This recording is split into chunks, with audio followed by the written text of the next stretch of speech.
สบายดีท่านผู้ชมที่เคารพยินดีต้อนรับประธานเข้าสู่การนำเสนอข่าวต่างประเทศซึ่งวันนี้ก็มีหลากหลายเหตุการณ์ที่เกิดขึ้นในต่างประเทศนำเสนอต่อกับบรรทาน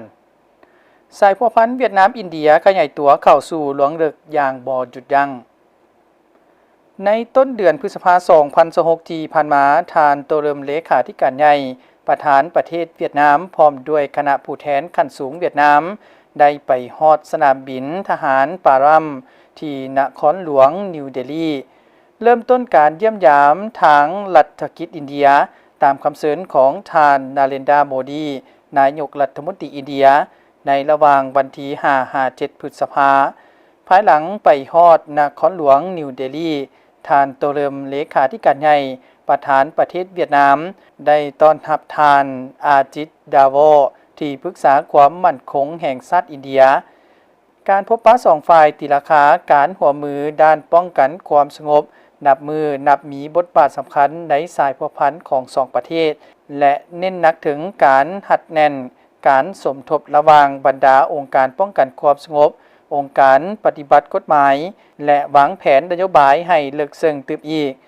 ท่านโตเริมได้เสนอเวียดนามและอินเดียเพิ่มทวีการแบ่งปันข้อมูลข่าวสารยุทธศาสตร์เปิดกว้างการหัวมือด้านความมั่นคงทางไซเบอร์ปกป้องพื้นฐานโครงสร้างดิจิตอลป้องกันต้านและสกัดกั้นอาชญากรรมเทคโนโลยีสูงและยกสูงกำลังความสามารถในการรับมือสิ่งท้าทายความมั่นคงแบบใหม่บนพื้นฐานสายพัวพันธ์คู่หัวมือยุทธศาสตร์รอบด้านเวียดนามอินเดียท่านโตเริมและท่านอาทิตย์โดวอ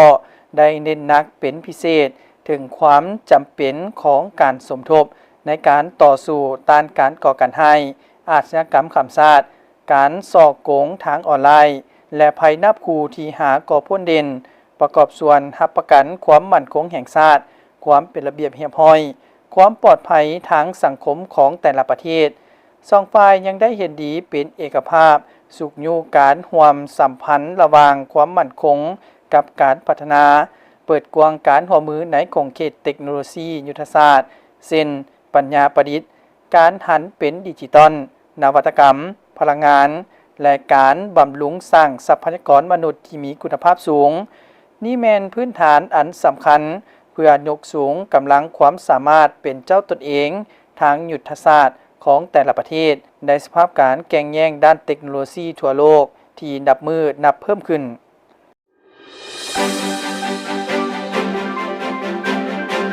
ในท้ายเดือนเมษายน2026ที่ผ่านมาอยู่ฮานอยได้ดำเนินกองประชุมส่งเสริมงานวางแสดงป้องกันชาติสากลเวียดนาม2026ท่านพลโทเหวียนเจียงทั่งกรรมการศูนย์กลางพรรคคณะประจำคณะพรรคการทหารศูนย์กลางรองรัฐมนตรีกระทรวงป้องกันประเทศหัวหน้าคณะชี้นำงานวางแสดงเข้าร่วมและกล่าวคำเห็นชี้นำท่านพลโทฟุงศรีเติ้นรองหัวหน้ากรมใหญ่เสนาธิการหัวหน้าคณะจัดตั้งงานวางแสดงเป็นประธานกองประชุมได้จัดขึ้นเพื่อแ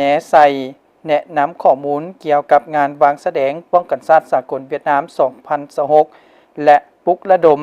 บรรดาวิสาหกิจเข้าร่วมหนุนช่วยอุปถัมภ์ระดมแรงกำลังจากสังคมอย่างสุดขีดให้แก่บรรดากิจกรรมของงานวางแสดง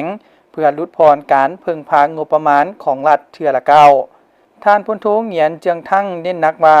งานวางแสดงป้องกันชาติสากลเวียดนาม2026แม้นเหตุการณ์พัวพันต่างประเทศด้านป้องกันชาติที่สำคัญเตาโหมบรรดาปัจจัยที่ประกอบส่วนหันแผนนโยบายใหญ่ของพรรคเกี่ยวกับการเสื่อมโยงเข้ากับสากลและการพัวพันต่างประเทศด้านป้องกันชาติให้ปรากฏผลเป็นจริงพัฒนาวิทยาศาสตร์เทคโนโลยีนวัตกรรมและแพร่ขยายวัฒนธรรมเวียดนามออกสู่โลกอย่างแข็งแรงแสดงให้เห็นวิสัยทัศน์และคุณธาตุของกองทัพประชาชนเวียดนามยั่งยืนความไว้เนื้อเชื่อใจอันหนักแน่นต่อกับประชาชนและเพื่อนมิตรสากลเกี่ยวกับพื้นฐานอุตสาหกรรมป้องกันชาติเวียดนามที่พึ่งตนเองกุมตนเองสร้างความเข้มแข็งด้วยตนเองมีคุณประโยชน์2อย่างทันสมัยและเชื่อมโยงบนพื้นฐานคณะชี้นำและคณะจัดตั้งงานวางแสดงปรารถนาได้รับการร่วมแรงร่วมใจและการประกอบส่วนของบรรดาวิสาหกิจทางภายในและนอกกองทัพ ให้แก่บรรดากิจกรรมเคลื่อนไหวของงานวางแสดงโดยกระทรวงป้องกันประเทศเป็นเจ้าภาพจัดตั้งคาดว่าจะดำเนินแต่วันที่ 15-13 ธันวาคมอยู่สนามบินยาเลิมฮานอยในเนื้อที่เกือบ 150,000 ตารางเมตรด้วยกิจกรรมเคลื่อนไหวที่อุดมสมบูรณ์และน่าสนใจหลายอย่าง